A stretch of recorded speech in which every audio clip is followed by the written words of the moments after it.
साथियों नमस्कार। इस देश की सरकार का एक बड़ा कारनामा सामने आया है, जिस योजना ने देश की करोड़ों लोगों को रोजगार दिया, भूखमरी से बचाया।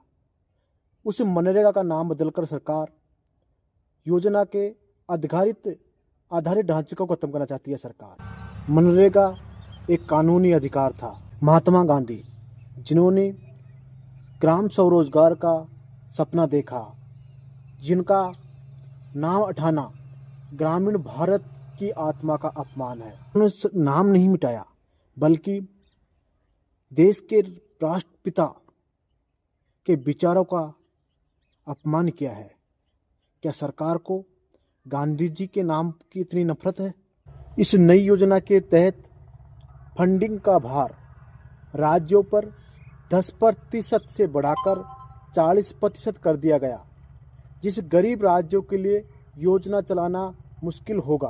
खेती के दौरान काम पर 60 दिनों की रोक लगाने का प्रावधान मजदूर को सस्ते श्रम के रूप में इस्तेमाल करने की एक रणनीति है, यानी कि उसे 60 दिनों तक मनरेगा से दूर रखा जाएगा, जिसे वो जमींदारों के पास सस्ते दाम में काम करने के लिए मजबूर हो।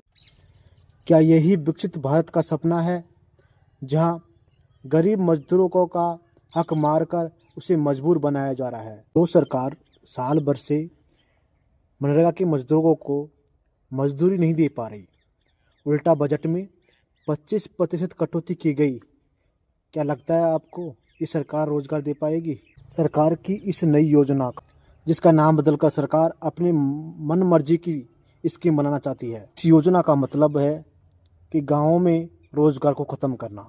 क्या आपको लगता है कि मनरेगा का नाम बदलने से इन मजदूरों का भला हो पाएगा?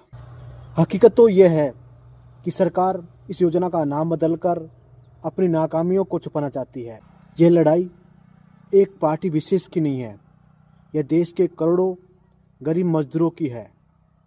इसलिए मनरेगा बचाओ आंदोलन में आप अपनी आवाज़ उठाइए। जय हिंद।